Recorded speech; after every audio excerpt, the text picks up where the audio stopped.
Nous allons à présent nous intéresser, comme tout au fil de cet après-midi, au lien entre la transition écologique et l'emploi, à la fois ceux qui seront créés comme ceux dont nous avons déjà besoin. Et sur ce point, nous devons être réalistes. Pour le moment, il nous manque encore beaucoup de professionnels qualifiés pour faire advenir la réindustrialisation de l'Europe qui semble avoir été érigée en priorité par les pouvoirs publics. Où trouver tous ces talents? Comment les former? Voici la question à laquelle vont tenter de répondre le directeur de la publication d'Actu Environnement, David Acher, et ses invités. Je vous demande tout de suite de... Alors, ce n'est pas David Acher qui vient de sortir. Je vous prie donc d'accueillir, comme il se doit, David Acher et ses invités.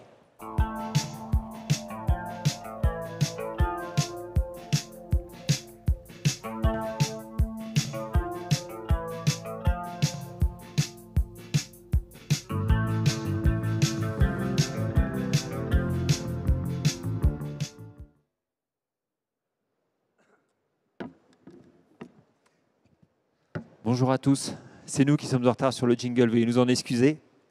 Mais merci à vous tous d'être présents et présentes pour cette table ronde consacrée à la réindustrialisation. Vous le savez, la réindustrialisation, un facteur clé de la souveraineté en France et en Europe, un facteur clé également pour la décarbonation de toute l'économie.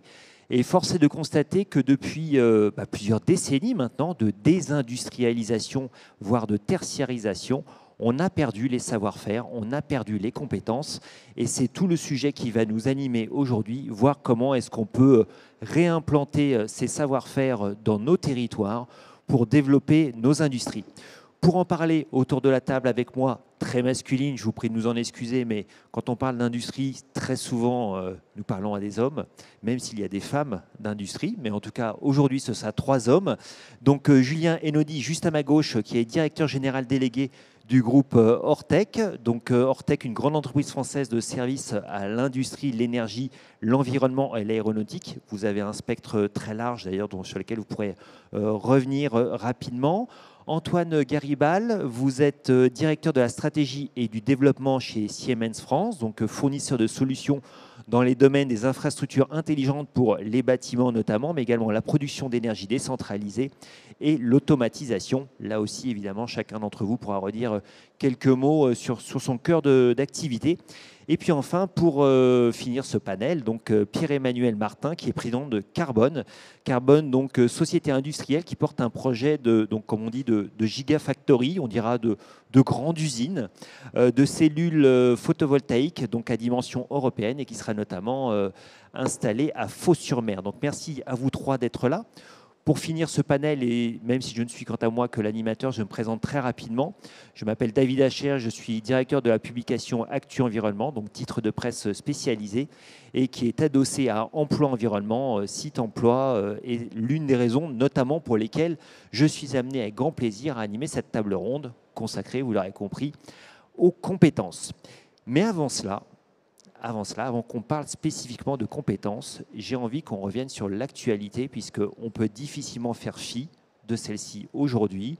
Quand on entend par exemple ArcelorMittal qui nous dit finalement qu'il ne mènera pas à terme son projet de décarbonation de son site industriel de Dunkerque, que 2 unités de production sont fermées, qu'on entend ici et là des projets d'usines de recyclage chimique qui finalement n'iront pas à terme. Également, quelques déboires dans l'éolien offshore du côté de la Loire-Atlantique, à Saint-Nazaire, avec General Electric. Bref, on se dit qu'aujourd'hui, il semblerait que ce soit un peu le sale temps pour l'industrie et finalement que ce qu'on a appelé, ce que tout un chacun a appelé de ses voeux, la réindustrialisation, eh bien, il semblerait qu'on ne soit pas au rendez-vous. Alors, Antoine Garibal, est-ce que cette réindustrialisation, c'est une chimère selon vous? Oh là, vous y allez fort. Alors, en fait, réindustrialiser, c'est un enjeu collectif qui a été mis un peu comme une priorité nationale déjà il y a quelques années, et en réalité qui reflète plusieurs sujets. Il y a bien sûr un sujet de soutien et de protection de nos industries. Il y a un sujet d'encourager des nouveaux industriels à prendre pied sur le territoire.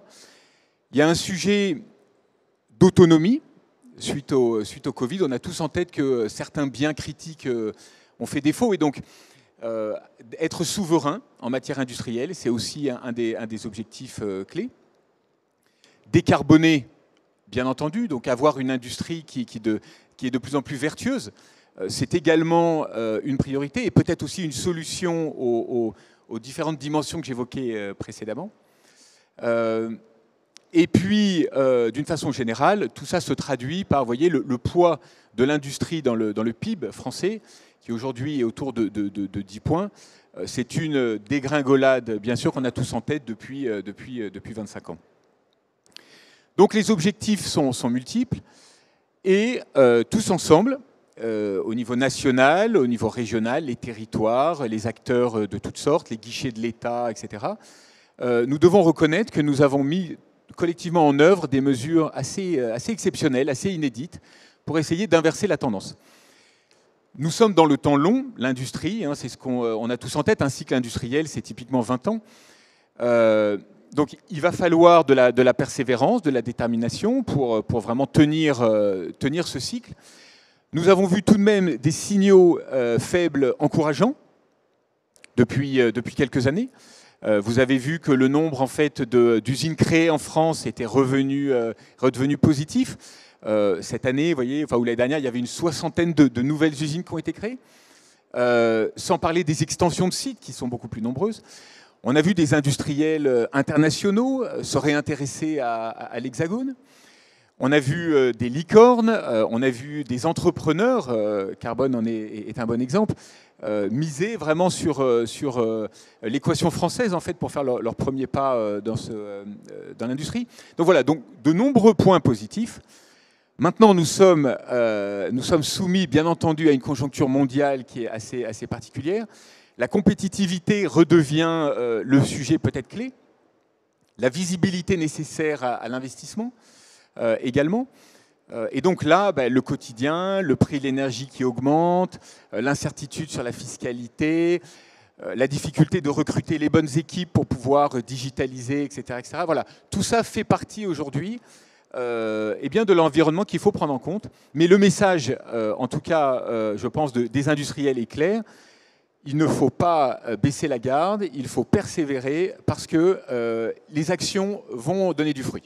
Alors effectivement, la question des compétences, elle est clivante, on va y revenir. Néanmoins, juste avant, quand même, ne lâchez pas votre micro. Il y a effectivement des facteurs exogènes, donc on comprend bien effectivement le contexte géopolitique international très compliqué. Néanmoins, ce que je comprends de manière sous-jacente, c'est que vous, en tant qu'industriel aujourd'hui, vous êtes demandeur d'une direction claire des pouvoirs publics, parce que les investissements dans l'industrie, ce sont des investissements de temps long. C'est bien ça dont il s'agit. C'est évident. En fait, qui dit investissement dit besoin d'un cadre certain pour dérisquer l'approche. Un projet industriel, on va dire, dans un monde à peu près stable, c'est déjà beaucoup de complexité. Donc imaginez dans un environnement changeant où possiblement tous les 18 mois, vous avez des nouvelles règles du jeu. C'est un peu ce qui se passe quand même. Parce que là, on entend par exemple, pas plus tard que ce matin, que demain, la prime pour les véhicules, le bonus écologique pour les véhicules électriques va être raboté. Donc derrière, on se dit que c'est toute la filière véhicules électriques qui sera mise à mal. Derrière, c'est l'industrie des batteries. D'ailleurs, on y reviendra peut-être, mais Northvolt vient de faire faillite en Europe du Nord. Bon, c'est un contexte compliqué. Et finalement, on se rend compte qu'il n'y a pas cette adéquation qu'il faudrait. Donc là, chacun a sa partition à jouer. Nous sommes sur une scène mondiale où un grand nombre en fait, des facteurs exogènes que nous subissons sont loin d'être sous notre contrôle.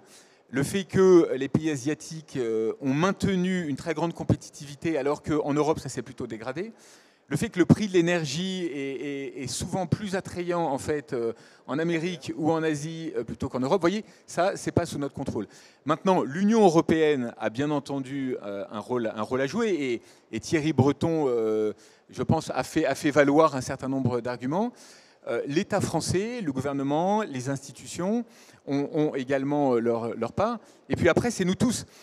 C'est nous tous et le groupe Siemens que je représente aujourd'hui, de par notre portefeuille de solutions, de par nos relations avec les grands clients, les ETI, les PME, voilà, c'est tous ensemble que nous devons retrousser nos manches pour donner sa chance vraiment au tissu industriel français dans ce contexte un peu particulier. Julien Einaudi, je vous ai vu tout de suite saisir tout à l'heure le micro. Je sentais que vous vouliez réagir par rapport à ce qu'on disait sur ce contexte économique, sur ce contexte mondial et la manière dont la question de la réindustrialisation se pose aujourd'hui dans notre pays et plus largement en Europe. Oui, parce que je me mettais à la place des gens qui nous regardent et qui nous écoutent. Et en fait, déjà, il faut qu'on s'excuse d'être des hommes. Il faut qu'on s'excuse d'être dans l'industrie. Et après, il faut trouver des motifs d'espérer dans un monde qui est en train de partir dans un qualificatif que je ne ferai pas. On se dit, mais ils sont fous. Alors oui, peut-être, mais fondamentalement motivés. Et si on parce que j'aurais pu continuer aussi la liste des mauvaises nouvelles. Au dernier trimestre, en France, il y a moins d'industries qui sont ouvertes. L'économie passe au rouge. On cherche de l'argent partout. Bon voilà. Donc chacun a la sienne. Et je ne vais pas compléter. Donc là-dessus, il faut quand même trouver la foi. Je ne sais pas ce que vous en pensez, mais il faut avoir la foi. Et la foi, c'est quoi? C'est que tout d'abord, j'ai assisté au pitch des startups juste avant. Et moi, ça m'a donné la foi. Parce que je ne sais pas ce que ça va devenir, ces entrepreneurs, ces entreprises. Mais ils sont mobilisés sur des enjeux qui concerne le dérèglement climatique, le sujet des ressources, le sujet de la biodiversité, le sujet du climat au sens large. Il y a de l'innovation, il y a des gens qui ont envie. Et moi, c'est ça que j'ai envie de... J'aurais préféré que vous commenciez votre introduction par ça, parce que je trouve qu'il y a beaucoup d'énergie positive à mettre en avant. Éteignons la télé, éteignons la radio et regardons devant. Donc ça, c'était le premier point. Et donc ça, comment est-ce qu'on fait chez nous? C'est pas compliqué. En 7 mois, on a racheté 7 sociétés. Dans un monde qui se fracasse, dans la guerre partout à nos portes, au contraire, la philosophie que l'on a, c'est proverbe québécois. Excusez-moi, je ne sais pas s'il y a des Québécois dans la salle. Il faut réparer le toit pendant l'été, pas l'hiver. Parce que l'hiver, il s'annonce compliqué. L'inflation qui baisse, les NAO françaises qui vont arriver, les premiers mouvements de grève qu'on a entendus, qu'on va subir, ça va être compliqué l'année 2025. Si vous n'avez pas un minimum d'équipes motivées qui trouvent dans ce qu'ils font, qui trouvent une raison de participer à un projet, d'avoir le sourire quand ils viennent travailler, nous on est une entreprise de service, on n'est pas des industriels, on ne fabrique rien, on aide les industriels à faire en sorte que leurs projets ils puissent se faire. C'est-à-dire qu'on a des équipes qui dépolluent des sols, qui traitent des eaux. On a des équipes qui s'occupent de la gestion des déchets. On aide, on accompagne les industriels. En support. Voilà, en support des industriels. Et des raisons d'espérer, il y en a beaucoup parce qu'il y a de l'énergie. Ne l'oublions pas et s'il vous plaît, ne tombons pas dans la sinistrose ambiance parce que sinon... écoutez, on pose les micros, puis on va faire je sais pas quoi, mais il faut changer de métier, quoi. Et en tout cas, c'est pas mon ambition. Alors, c'est pas mon objectif. Mon objectif, c'était de vous laisser la possibilité d'être le porteur de la bonne parole. Après, effectivement, je vous l'accorde. J'ai ni la bonne parole, ni la vérité. Par contre, j'ai des convictions. Aujourd'hui, je pense qu'il faut que les gens retrouvent le sourire, l'envie d'espérer et l'envie de, quelque part, de se dire globalement, on va y arriver tous ensemble dans un monde que vous avez décrit, qui est compliqué, et on va y revenir. Parce qu'il ne faut pas faire fi des difficultés, c'est évident. Et nous, on est immergés, on est un bout de la chaîne, on est en bout de chaîne généralement des industriels. On subit tout ce que les industriels traversent. Je reviendrai sur le sujet des EPR2 en France. On est très impliqués sur la construction, l'ingénierie, la construction des nouvelles centrales. Les annonces qui sont en cours ne sont pas forcément enthousiasmantes non plus. Mais néanmoins, la souveraineté de la France, l'énergie, le coût de l'énergie, travailler sur ces projets-là, c'est enthousiasmant et ça motive les ingénieurs, les techniciens et ceux qui ont envie de faire quelque chose de concret et de donner du sens à leur travail. Mais écoutez, vous faites le lien qu'il fallait pour passer donc le micro, la parole à Pierre-Emmanuel Martin. Je le disais, donc vous êtes président de Carbone, donc une société industrielle qui porte un projet donc de grande usine de fabrication de panneaux solaires made in Europe, made in France plus exactement, on dirait pas made in Marseille, mais pas loin, Fos-sur-Mer, voilà, made in France. Alors effectivement, pour vous, est-ce qu'il y a des raisons d'espérer aujourd'hui? Est-ce qu'il faut ne pas sortir de la sinistrose? Bref, quel est votre regard sur les 5 dernières années à venir, sachant que, sauf erreur, Carbone, c'est un projet qui remonte à 3 ans. En tout cas, c'est un projet qui est monté post-Covid. Tout à fait, je vous remercie. Alors, raison d'espérer, un entrepreneur qui n'espère pas n'est pas un entrepreneur. Donc, je suis entrepreneur et j'espère, et j'ai raison d'espérer. Donc effectivement, Carbone, en quelques chiffres, c'est une gigafactory qui va massifier donc 5 gigawatts de cellules et modules, avec aussi la cristallisation et le wafering, donc la reconstitution complète de la chaîne de valeur que nous maîtrisions il y a 20 ans dans ce pays. Et j'aime à le rappeler, en 2002, la France produit 2 fois plus de panneaux solaires que la Chine. Voilà. Donc, et les Chinois ont suivi notre modèle, donc, et grand bien leur face, puisqu'ils dominent le monde. Donc des fois, on a de bonnes idées, reprenons-les et nous y arriverons. Donc c'est 3000 emplois en 2027-2028, une gigafactory à Fos-sur-Mer sur le grand port maritime de Marseille, 45 hectares, et nous avons des partenaires, nous l'espérons peut-être ici à gauche et à droite demain, qui nous accompagneront dans ce projet parce que nous avons besoin effectivement des expériences de ces grandes sociétés de services. Donc l'espoir, alors si je peux me permettre juste quand même pour donner de l'espoir, l'histoire est quand même, voilà, l'Europe a failli disparaître à la suite des guerres de 100 ans et de la peste noire. Voilà. C'est quand? C'est en gros milieu du XIVe siècle, Quattrocento, la Renaissance juste derrière. Donc on a toujours motif d'espoir. Un ami, je fais aussi beaucoup de solaire dans le milieu agricole, je dis mais qu'est-ce qui se passe avec le Mercosur? Oh Pierre, t'inquiète pas, le Mercosur c'est 10% de politique, 20% le Mercosur et 70% les élections professionnelles. Donc là aujourd'hui dans l'industrie en France, que se passe-t-il? Nous avons évidemment des questions budgétaires, la décarbonation, etc. Donc on sait qu'on est en crise budgétaire et en même temps il y a un vrai sujet qui est comment les grands consommateurs d'énergie demain, 120 TWh, réunis sous l'Uniden, vont-ils pouvoir négocier avec EDF sur un tarif avantageux? Et voilà, et c'est 70% du problème aujourd'hui. Quand vous parlez d'ArcelorMittal ou d'autres, il ne faut pas aller beaucoup plus loin. Donc ce n'est pas une catastrophe qui arrive, donc il faut savoir identifier. Donc de ces deux messages, moi je tire aujourd'hui, j'ai envie de dire, l'espoir, il faut regarder l'histoire, il faut faire confiance aux entrepreneurs. Donc moi j'ai 3 messages, enfin, pour Carbone, en tout cas pour la façon dont moi je vois les choses. Donc, il y a quelque chose qui s'adresse à la France. La France est quand même ce pays magnifique où à chaque fois qu'il y a un échec, c'est la catastrophe. D'accord? Nourrissons-nous de nos expériences. Ce que fait Northvolt, bon, excusez-moi de rappeler ça, mais il y a un truc qui s'appelle Eurotunnel, qui était en faillite absolue, etc. Il s'agit juste d'une restructuration de dette aujourd'hui, d'une entreprise qui est partie dans la bonne voie, qui s'est un peu craché en route. Nul doute que ceux qui sont aux manettes de cette boîte et qui sont quand même des investisseurs avisés vont réussir à trouver les moyens de sortir le truc. Quitte à changer complètement l'équipe de management. Mais c'est rien d'autre qu'Eurotunnel, qui n'est pas heureux aujourd'hui d'aller à Londres faire du business avec Eurotunnel. Okay, donc Eurotunnel, on s'en souvient tous, ça a été quand même une catastrophe. Donc j'ai envie de dire, déjà pour la France, les entrepreneurs, il faut les aimer. D'accord? Comme disait Lénine, là où il y a une volonté, il y a un chemin. Donc il faut les aider. Et là, je peux vous dire, je peux vous faire la liste de tous ceux qui, soit pour des bonnes raisons ou de mauvaises raisons, parce qu'ils sont des dépressifs, ou soit parce qu'ils sont acquis à des intérêts étrangers, nous font chaque jour l'étrange défaite, vous allez perdre. Comme en 40. En même temps, on ne peut pas non plus ignorer que sur les 20 dernières années, il y a eu plusieurs tentatives de création ex nihilo d'industrie française du photovoltaïque et qu'elles n'ont pas été couronnées de succès. Non, c'est pas vrai. C'est pas du tout ça. Il n'y a pas eu de tentative ex nihilo. Il y a juste eu, à un moment donné, on a le photovoltaïque qui est une... voilà, moi j'ai commencé ma carrière, ça n'existait pas. Nous étions 300 dans le monde à faire du photovoltaïque sur des sites isolés, en Afrique ou dans les refuges. L'idée d'un jour avoir du photovoltaïque qui produit une énergie électrique moins chère que le nucléaire sur un réseau électrique, là, même moi qui adorais ça, je dis, fais-moi goûter, ça a l'air bon parce que voilà, ça va un peu loin. En moins de 20 ans, on a inventé l'électricité compétitive à partir du solaire. Et ça a été un mouvement énorme où la France et l'Allemagne se sont chicotés pendant 15 ans. Résultat, c'est les Chinois qui à la fin ramassent la mise. Et c'est à peu près cette histoire. Et c'est ça que j'ai envie de dire pour l'Europe. C'est qu'aujourd'hui, il faut du temps long, il faut de l'Europe. On voit les signaux qui vont bien.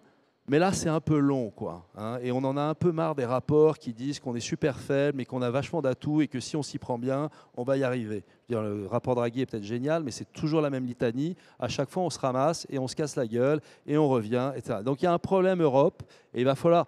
Là, l'Europe, et moi j'aime bien ce que disait notre président, il disait l'Europe, c'est un problème où chacun veut avoir ses champions nationaux. Donc l'Espagne veut avoir son champion du solaire, la France veut avoir son champion du... Bon, à un moment donné, il va falloir un peu décider, et dans la question énergétique, On a quand même deux grands voisins qui sont orthogonaux, la France qui veut son nucléaire, l'Allemagne qui n'en veut pas, l'Allemagne qui veut des renouvelables, la France qui en veut moins. Donc il va falloir quand même un peu penser à ça. Mais là, on voit des signes d'espérance, le Net Zero Industry Act, il y a des choses qui font qu'on peut aller dans le bon sens, mais aller plus loin. Et puis après, autre message pour l'Europe, si on veut réindustrialiser, mais arrêtons d'être les benets du village planétaire. Je veux dire, on laisse ouvert aux quatre vents notre plat, qui est quand même la zone économique la plus riche du monde. On accepte globalement que personne, ni les Américains, ni les Indiens, ni les Chinois respectent l'OMC. Et nous, on doit, entre nous, respecter des règles, ne pas taxer aux frontières, accepter des choses qui sont inacceptables, parce que c'est l'Europe. Voilà. Et donc, c'est ces trois messages. Aimons les entrepreneurs, arrêtons de les désespérer. Et il y en a plein. Parce qu'à un moment donné, dans ce pays, on va avoir une préférence pour avoir plus de fonctionnaires que d'entrepreneurs, donc il faut faire gaffe. Et l'Europe doit se réformer là-dessus, il y a des signes. Et enfin, il faut arrêter d'être naïf. Antoine Garibal, Pierre-Emmanuel Martin évoquait effectivement le cadre européen et vous, la nécessité d'y voir clair, de voir une bonne direction. Au niveau européen, on a aujourd'hui une réglementation qui est sortie, la NZIA, donc Net Zero Industry Act. Est-ce que selon vous, ça va dans la bonne voie? Est-ce que c'est suffisant? Est-ce qu'on a le socle pour pouvoir se dire effectivement, on n'est pas les benets, comme disait Pierre-Emmanuel Martin, de la place internationale. Et aujourd'hui, on fait nous aussi un peu de protectionnisme pour préserver nos industries, voire pour permettre à certaines d'émerger et de prendre vraiment une grande dimension.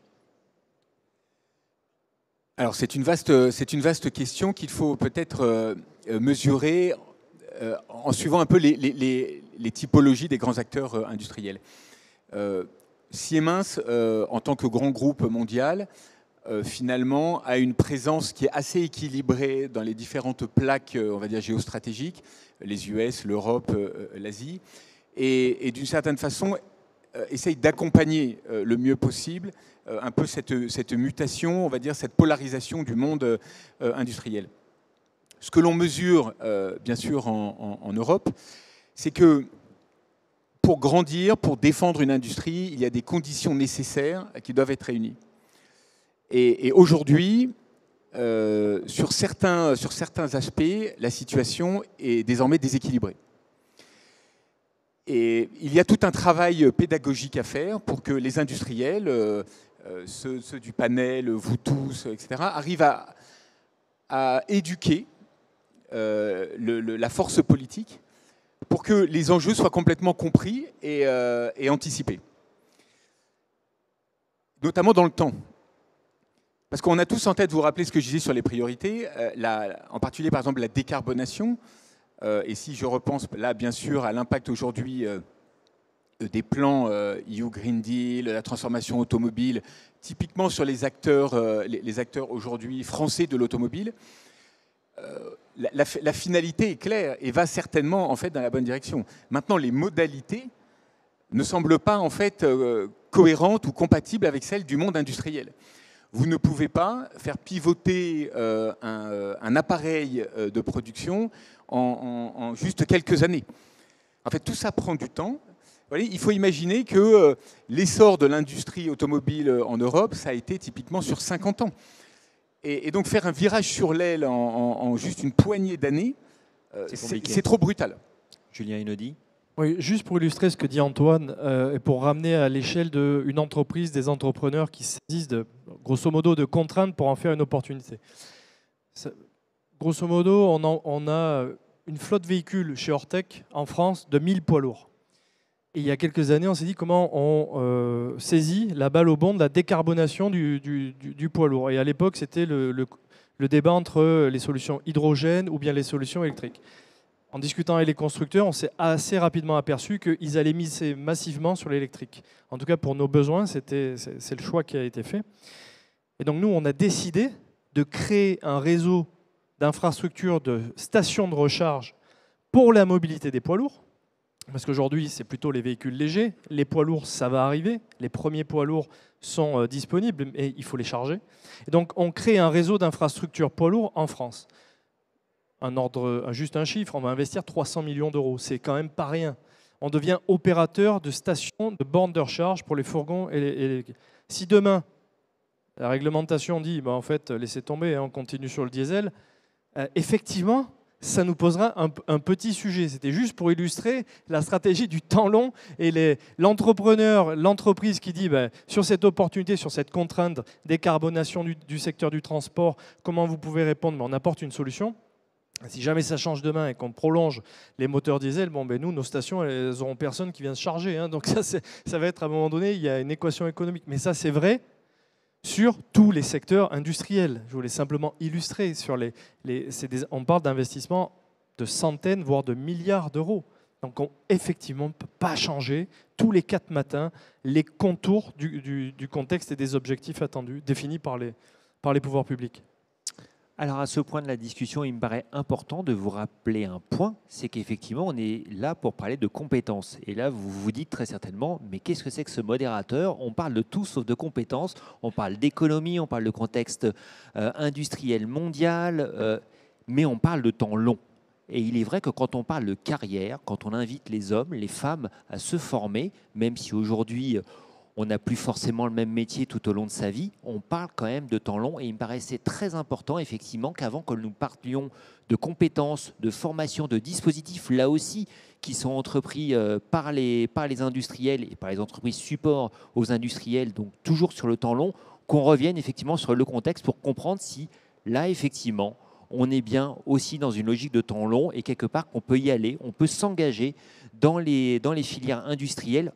Je ne dirais pas en toute sécurité, parce qu'évidemment, la sécurité absolue n'existe pas, mais en tout cas, en toute confiance. Alors voilà, maintenant qu'on a effectivement entendu des propos plutôt encourageants, même si effectivement, il ne faut pas éluder le contexte économique, j'aimerais qu'on revienne avec chacun d'entre vous trois, la manière dont vous accompagnez en fait la formation, la reconstruction quelque part des savoir-faire industriels que parfois, alors ça diffère évidemment à différents niveaux selon les filières, qu'on a perdu ces dernières années. Comment est-ce que vous vous en occupez? Et puis Julien et Nodi, puisque vous avez une micro, je vous propose de commencer. Le recrutement chez Ortec, c'est le facteur limiteur de notre croissance. Donc vous voyez, en termes de priorité, c'est bien haut dans les priorités que l'on a. L'année dernière, on a recruté 2000 personnes en France. L'année d'avant, 2000 personnes. Et là, on prévoit sur l'année 2025, 750 recrutements. Donc le recrutement, ça nous occupe, ça nous coûte cher, confronté aux réalités. C'est une vraie préoccupation et potentiellement un frein, effectivement, à votre développement. Ouais. Parce que, je peux y revenir pendant des heures, mais je vais quand même laisser la parole à tout le monde. Nous, notre métier c'est très simplement, on conçoit, on aide les clients à concevoir leurs unités. Qu'est-ce que c'est? C'est des avions. C'est des plateformes pétrolières. Ah oui, on continue à extraire du gaz et du pétrole dans le monde, ça je tenais à vous le dire quand même. On conçoit et on construit des centrales nucléaires. Voilà, on les aide on a 3000 ingénieurs et techniciens qui aident nos clients. On construit, on fabrique, donc on a des tuyauteurs, on a des chaudronniers, on a des électriciens, on a des métiers manuels, techniques, hautement techniques. On fait des travaux. Et ils sont pénuriques, ces profils aujourd'hui en France? Je vous invite à passer une annonce en termes de test. Vous recrutez un chaudronnier expérimenté, 15 ans d'expérience dans le secteur du nucléaire par exemple. Vous allez attendre longtemps le CV qui va arriver. Donc en fait, soit vous attendez ce que je disais tout à l'heure, vous asseyez, vous attendez la mort, soit vous essayez de bouger, quoi, hein. Et donc, comment est-ce qu'on essaye de bouger? Je sais pas, encore une fois, la vérité, c'est se rapprocher des écoles, c'est de venir parler aussi, prendre la parole auprès des jeunes étudiants, de rencontrer de remettre les métiers techniques au centre du sens, parce qu'on parle post-Covid, beaucoup de sens au travail. Enfin, nous, le sens, on ne l'a jamais perdu. À un moment donné, la transition énergétique, il faut connecter des pompes à chaleur, il faut sortir des nouvelles unités, il faut faire, et on n'a pas besoin que de grands stratèges, on a aussi besoin de gens qui sont dans le concret. Donc il n'y a pas de honte à faire un métier d'électricien, il n'y a pas de honte à faire un métier de tuyauteur et de soudeur. C'est des métiers qui sont en plus de ça très bien rémunérés. Donc il faut porter cette parole-là parce que nous, on ne recrute pas des influenceurs, on n'est pas dans cette économie-là. Par contre, on donne du sens et on permet aux gens quelque chose qu'on a peut-être oublié en France, c'est d'avoir un job et de pouvoir payer son loyer. Voilà, donc ça, je crois que la prise de conscience, en ce moment en tout cas, moi c'est ce qui m'apparaît sur l'aspect positif de l'actualité mouvementée, c'est qu'il y a une prise de conscience globale que l'emploi, la formation, les salaires, c'est essentiel pour les Français. c'est pas forcément le prochain gouvernement. Mais ça, c'est juste un avis personnel. Antoine Garibald, quand j'entends Monsieur Enodi, j'ai l'impression qu'il plaide pour le fait qu'on restaure finalement la formation professionnelle, les formations techniques, les profils qui sont qualifiés, que finalement on a perdu. C'est aussi un besoin que vous avez chez Siemens? Alors, ce dont moi je peux témoigner, c'est surtout de voir comment nos clients appréhendent en fait cette difficulté. Les grands groupes ont souvent des programmes, la formation est vraiment quelque chose déjà de très établi, et c'est une des forces certainement de ces grands groupes de savoir tirer vers le haut les équipes, gérer les compétences tout au long des carrières, etc. Les ETI et les PME, l'histoire est différente. Et ce qu'on observe, c'est que dans le contexte de réindustrialisation qu'on a évoqué, il y a un véritable enjeu aujourd'hui autour de la transformation digitale des acteurs industriels. Et ça nécessite des compétences qui touchent souvent, vous voyez, un mix de domaines autour de l'automatisation, l'informatique industrielle, l'informatique, on va dire, d'entreprise, les réseaux. Voilà, vous êtes dans ce monde-là, hein, qui dans notre jargon est souvent on appelle IT-OT. Voilà. Et là, aujourd'hui, le marché a clairement une pénurie sévère.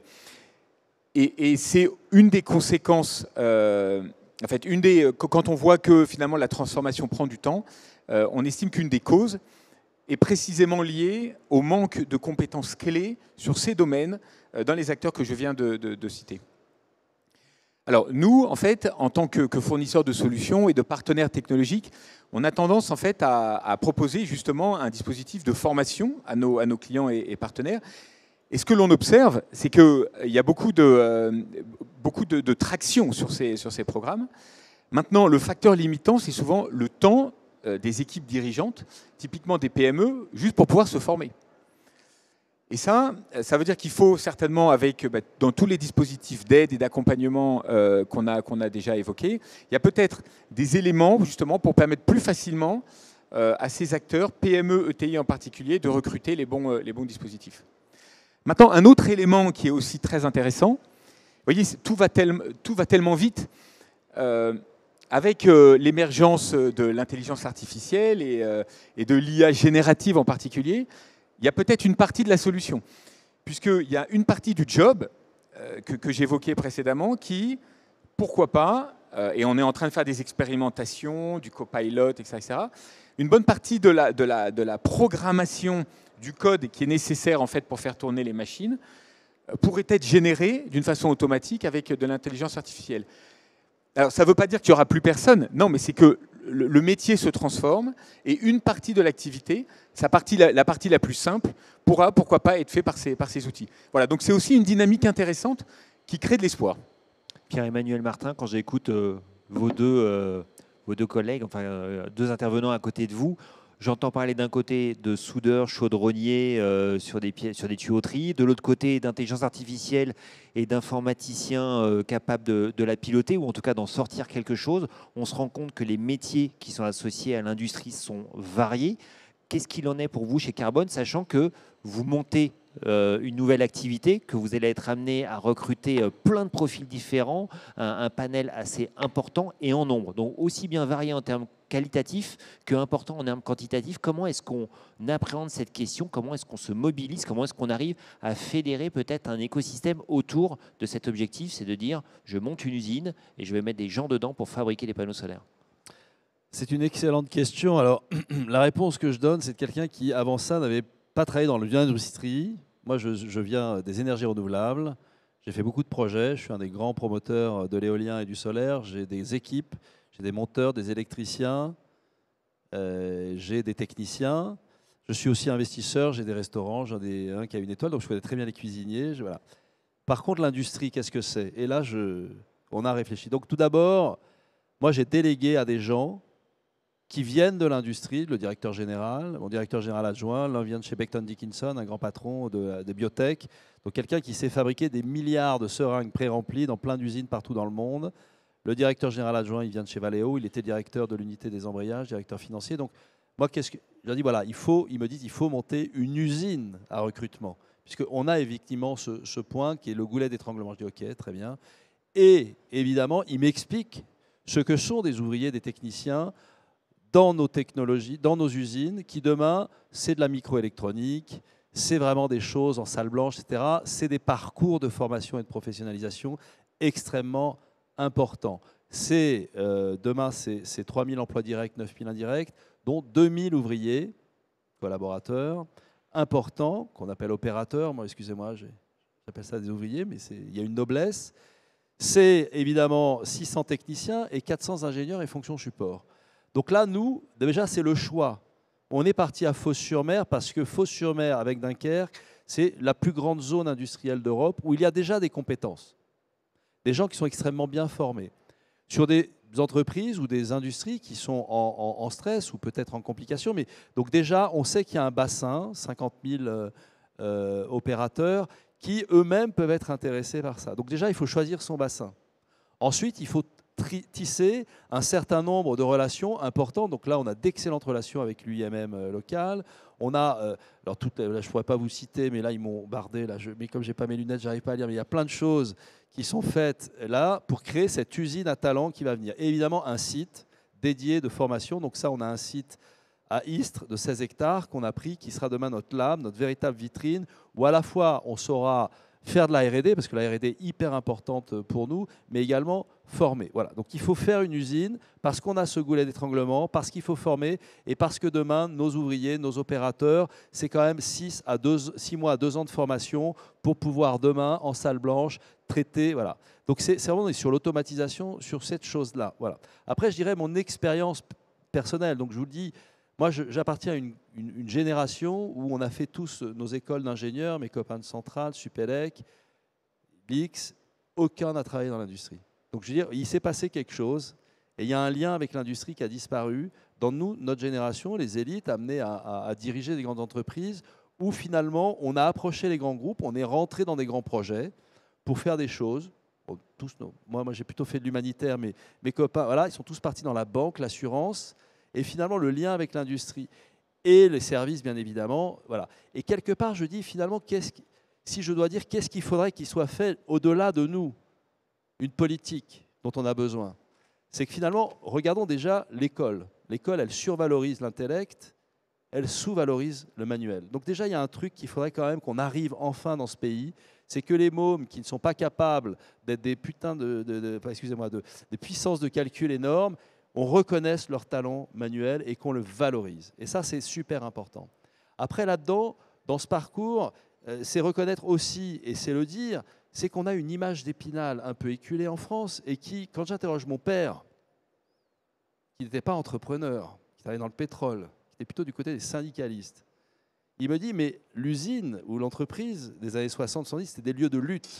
Et donc finalement, on a cette usine, cette image d'Épinal, où finalement l'entreprise ou l'usine, c'est un lieu de conflit. Oui, et là, c'est ce qu'on apprend dans les livres d'histoire quand on est enfant, c'est le taylorisme, le fordisme, le travail à la chaîne. Voilà, je vous mets au défi. Ça donne pas envie. Qui sont les ouvriers proches qu'on a aujourd'hui? On a effectivement les caissières ou en tout cas les gens qui travaillent dans du service, les livreurs, etc. Mais ceux qui sont dans les usines aujourd'hui, et moi, c'est mon parcours d'entrepreneur dans les renouvelables, j'ai visité beaucoup d'usines en Allemagne. Et là, je me suis rendu compte qu'il y a une autre conception de l'usine. D'abord, c'est propre, ça peut être clair, ça peut être électrifié, les salaires sont bons, et il y a un vrai parcours professionnalisant, et il y a une vraie inclusion sociale. Et je pense que ça, en France, en tout cas, nous, c'est notre vocation et notre volonté, mais il va falloir qu'on retisse et on recrée un imaginaire entreprise, industrielle, usine, qui soit autre chose qu'un truc où tous les enfants d'ouvriers, dans les années 60-70, comme mon père, n'avaient qu'une envie, c'est de ne jamais y mettre les pieds.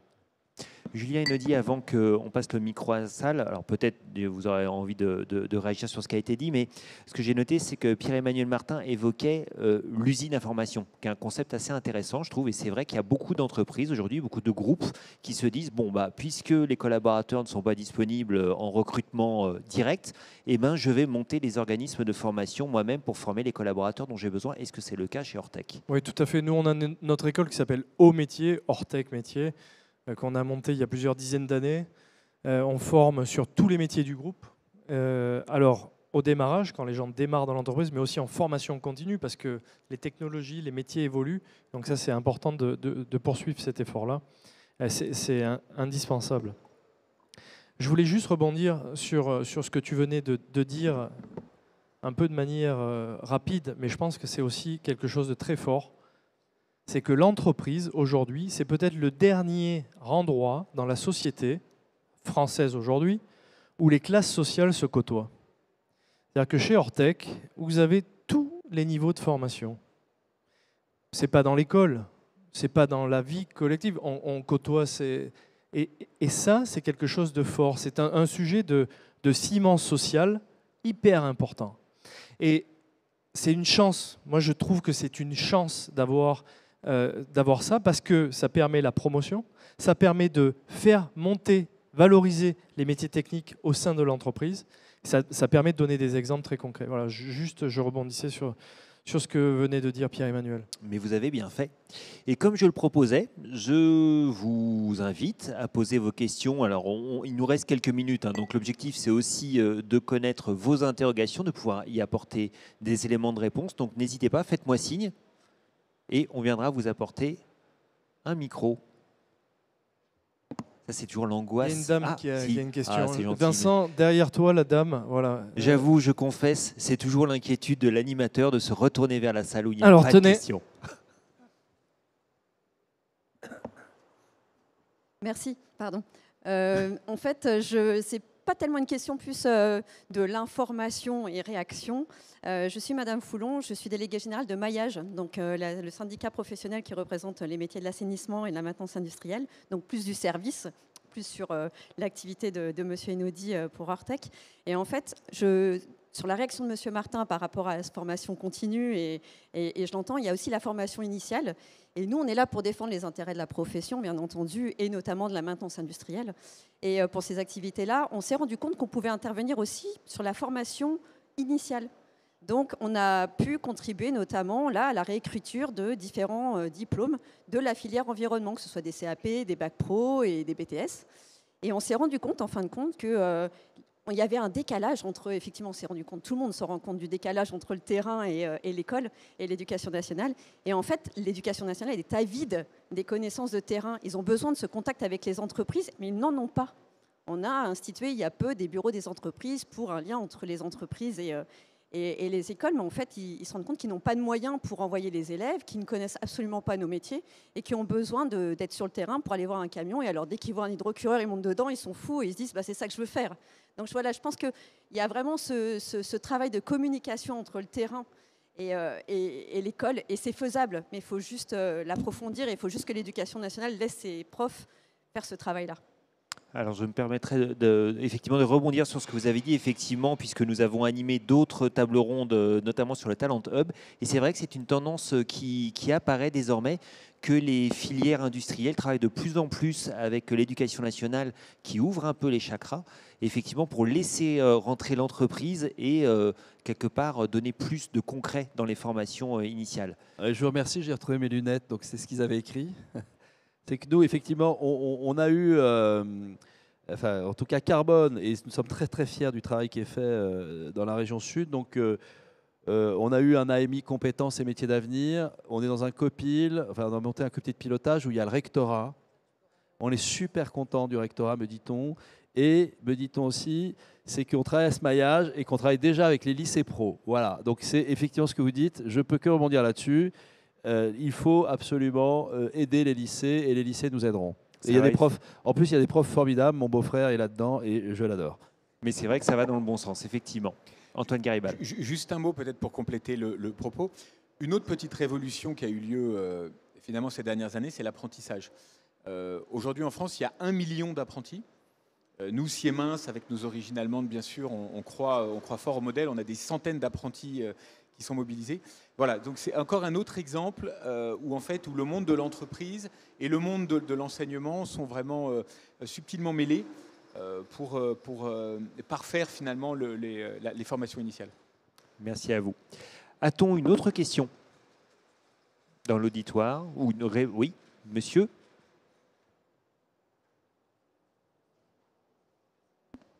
Bonjour, et merci. Je m'appelle Clément, directeur emploi de People for Energy. Vous avez parlé de vos écoles de formation interne.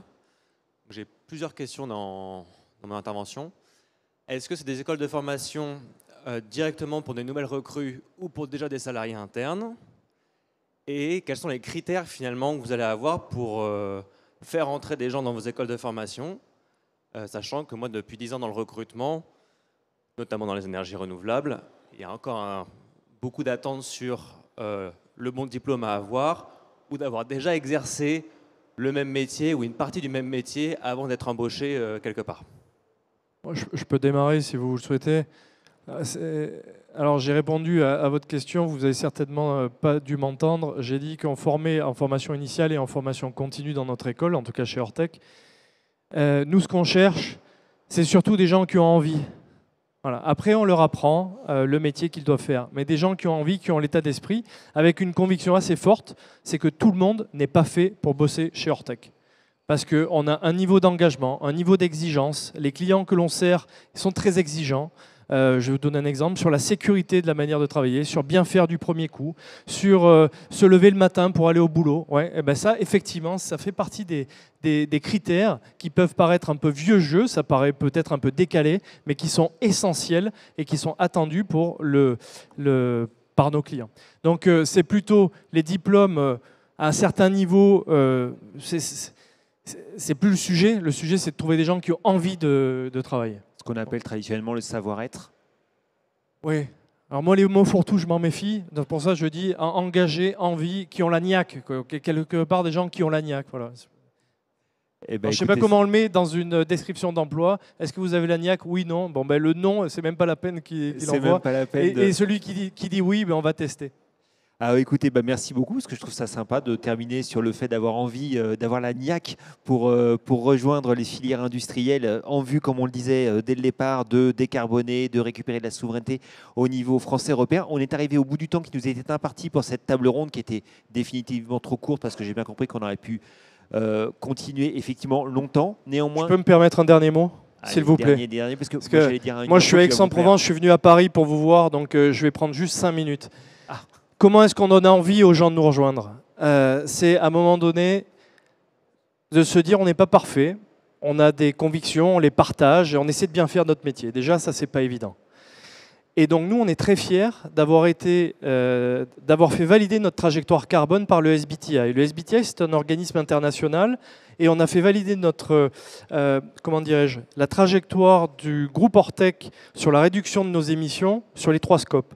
Il n'y a pas beaucoup d'entreprises en France qui ont réussi à se faire certifier. C'est public, vous pouvez aller sur le site du SBTI, vous verrez qu'il y a beaucoup d'entreprises d'Europe du Nord et il y a peu d'entreprises françaises. Et j'encourage les entreprises françaises à se lancer là-dedans parce que ça donne du sens, ça donne de la visibilité. Quand on veut attirer des gens à venir chez nous, il faut aussi à un moment donné mettre les moyens, se motiver et montrer patte blanche. Voilà ce que je voulais juste rajouter. Mais c'est très bien, et ne raccrochez pas, parce que justement, vous avez tout à fait raison de préciser ça, parce que je voulais qu'on termine sur chacun donne les moyens de postuler donc à son entreprise. Donc chez Ortec, j'imagine qu'on se rend sur votre site internet. Il m'envoie un mail, je@ortec.fr, et puis je dispatcherai en interne, c'est pas compliqué. Pierre-Emmanuel Martin pour Carbone, pareil, j'imagine que sur votre site internet, on va me le dire. Non, je ne vais pas donner mon email parce que c'est juste la folie sinon. Mais par contre, on a un contact @carbone-solar.com, on a une directrice des ressources humaines parfaite qui vient de l'industrie, je crois, de la vallée de la chimie. Alors, je ne sais plus si c'est chez Chemoine ou chez... Vraiment, elle est super. Et tout ça, on peut accompagner du plus grand profil au plus petit, ceux qui ont l'agnac, ceux qui ont moins l'agnac. Et on voit après quel est le parcours qui peut être inscrit. Antoine Garibal. Et puis pour Siemens, c'est la même chose. Vous allez sur le site web et vous avez les 150 pays en ligne. Vous choisissez ce qui vous intéresse, ce qui vous passionne, là où vous avez envie de passer vos prochaines années. Alors, c'est vrai que ça pouvait paraître une évidence de rappeler que chacun a son site internet avec ses offres d'emploi, mais en même temps, les offres d'emploi, c'est quand même du pragmatique. C'est bien là, effectivement, qu'on met du matériel sur des idées et sur des mots. Donc, n'hésitez pas pour vous ou votre entourage, effectivement. Merci à vous tous de nous avoir écoutés et merci à vous trois d'avoir participé à cette table ronde.